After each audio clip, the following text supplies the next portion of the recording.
Foxtrot Mike in the house, baby. Here we go. Let's have some fun.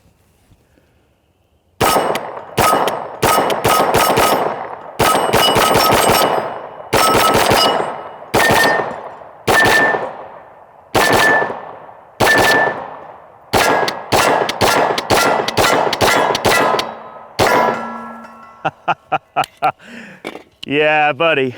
Guys, welcome back. Eric here with Iraq Veteran 8888. Today we're taking a look at a really cool piece of hardware. You guys know that we love our 9mm PCCs on this channel. All right, I have a confession to make. Recently, Chad and I did a roundup on all the available 9mm PCCs on the market, okay? Or so we thought, all right? To be fair, I did offer a disclaimer in that particular video that there might have been a few out there that we weren't aware of, and when we released that video, we got a lot of love and hate, okay? And there were some people that were like, hey, you guys left out the Foxtrot Mike FM9, and I didn't even know this gun existed. And our friends at Brownells reached out to us and they were like, hey, we saw you missed one. We happen to have these. Would you like to have a look at this? And they sent one out for us to check out for you here on today's video. And it's a really, really nice setup. And you know, a good 9mm PCC does not have to be an expensive gun. This thing has been shooting really great for us, and I love the compact nature. I mean, these are available in a wide variety of different configurations. You can get them in pistols, you can get them in rifle form, different barrel lengths. This particular one is a 5-inch barrel. Okay, so a nice short barrel, nice and rigid and compact. It uses like a blast mitigation chamber as a muzzle device. We have an M-LOK 4N. This is the hand stop that comes with the gun. We opted to put that on there because this is a really short setup. We don't want our hands creeping in front of that handguard there. But there is M-LOK sections through and throughout. We chose to just put some rubber swells in here. I believe these are from Magpul.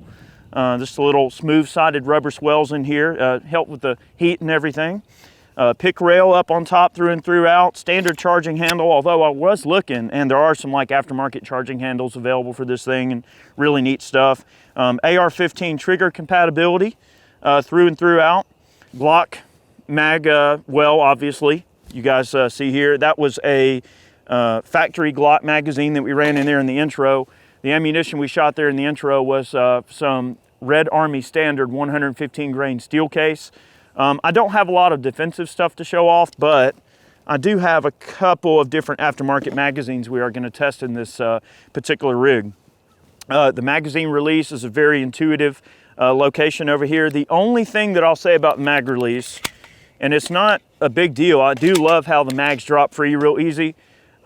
Because the magazine release does protrude a little bit on the side of the receiver, you know, if you're bumping around, you could accidentally hit that thing relatively easily because the button itself is not actually like recessed past the receiver. That's one thing on the CMMG that I do like, is that that magazine release is not really proud. It's sort of like, you know, level with the edge of the receiver, so there's not as much of a chance that you're accidentally going to bump that mag release. Not a big deal, just something to mention. But the construction of this thing is awesome. You got last round bolt hold open capability, which the way they designed that last round bolt hold open is really, really clever.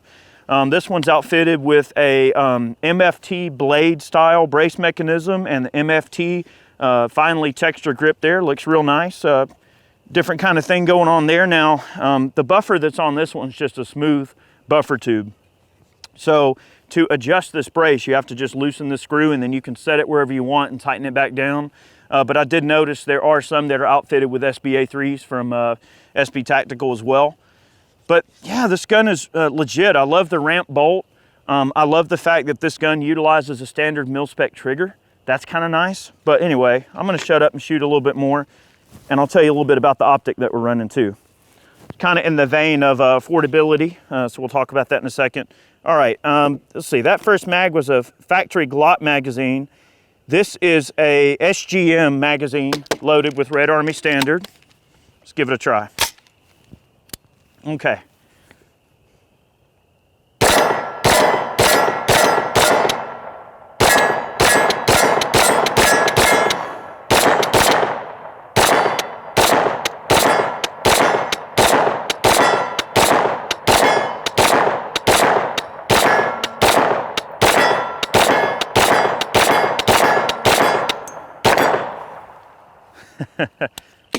Beautiful, okay? One thing I want to mention about this gun as well, and yes, I did read the manual. The manual specifies that you should break this thing in with full powered ammunition, not to use any type of reduced power or subsonic ammunition. So we have been running full power ammo and running this thing loud. I will suppress it in a future video. The optic that we're running, this is a Crimson Trace CTS 1000.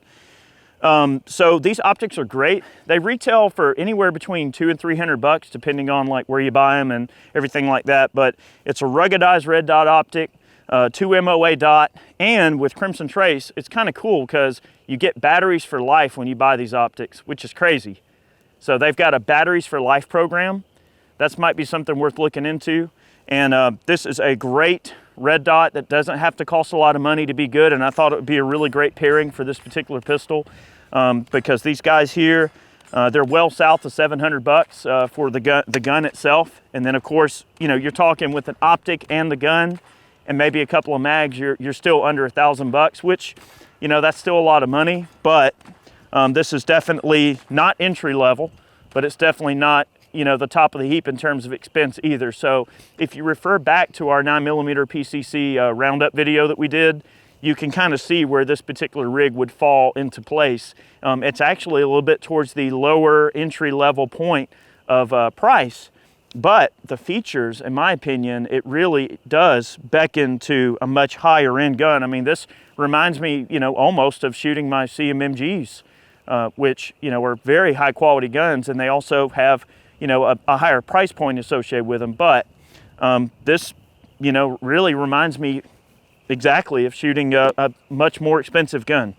All right, this is a Glock factory magazine, Red Army Standard 115 grain. Okay.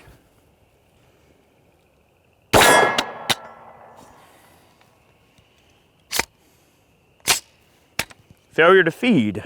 That's weird. Let's see.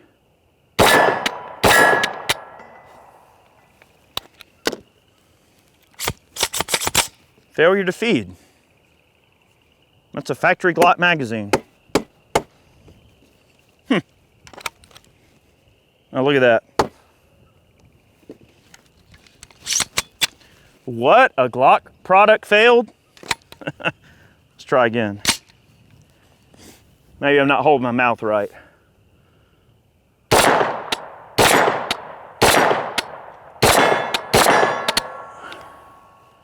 Failure to feed. Huh. Well, that mag's a no-go. That's why I numbered these mags, because we use a lot of these mags in the meltdown videos and stuff. So if I have a mag that gives me a problem, I can just write down on a notepad number 2, and then I know, okay, maybe I need to put a fresh spring in this one or whatever. To be fair, guys, these mags get ran really hard, okay? Here's another factory Glock mag. This one's not marked. Let's give it a try. Maybe it was just a bad mag.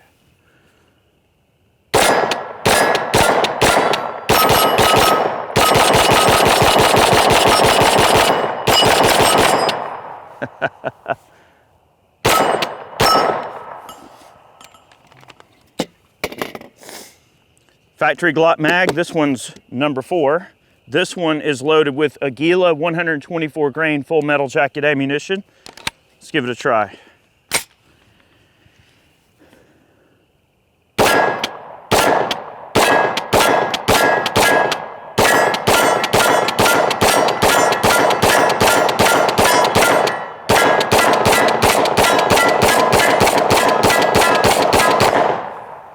I will say this, I really love the recoil impulse and that blast mitigation chamber that's on this thing.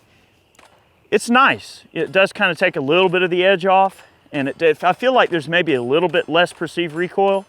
Could just be in my head, but real smooth shooting gun. I dig it.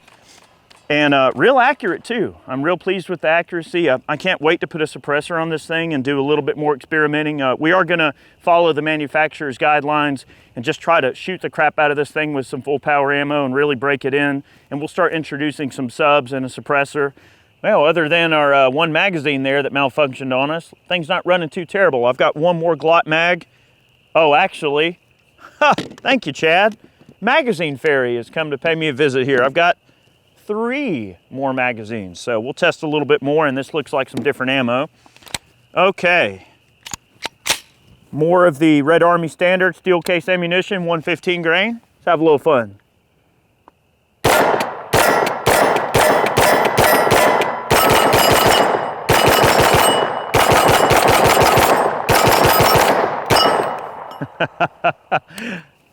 Yes, sir. Okay, we got some Bellom 124 grain ammunition, and these are the same factory Glock magazines from earlier. Let's go ahead and give those a try. Last round bolt hold open working real nice there. I'm digging this gun so far. I'm loving it. All right.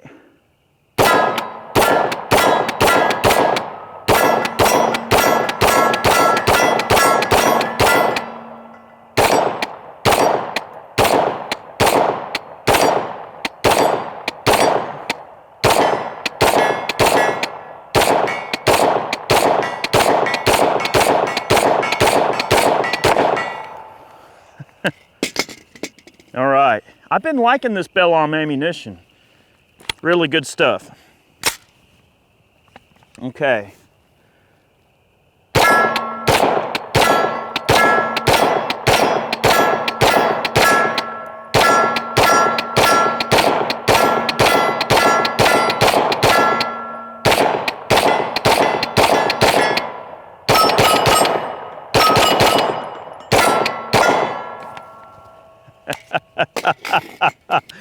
Wow.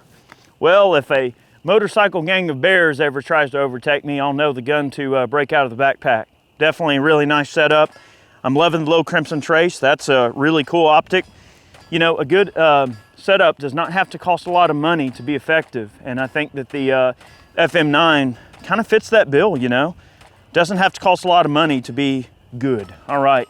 Guys, thank you so much for watching today's video. We hope you enjoyed it. Definitely want to take a moment to thank all of our Patreon supporters. Thank you so much for supporting us monthly. If you're not familiar with Patreon, it's basically a system where you can donate a little money to some of your favorite content creators. And probably most of your favorite gun channels are on Patreon. That's a great way to support your content creators. Also, if you go over to Ballistic Ink, we've got some awesome t-shirts for sale. Any t-shirt purchase that you make from us supports us directly, so that's one way you can support us if you wish to. Also, all right, we've got some awesome man cans for sale right now, really good ones, all gear that we hand select. We've made a lot of changes with man cans, so we've got a lot of great ways you can support the channel, and thank you so much for watching. Have a great day. Many more videos on the way. We'll see you next time.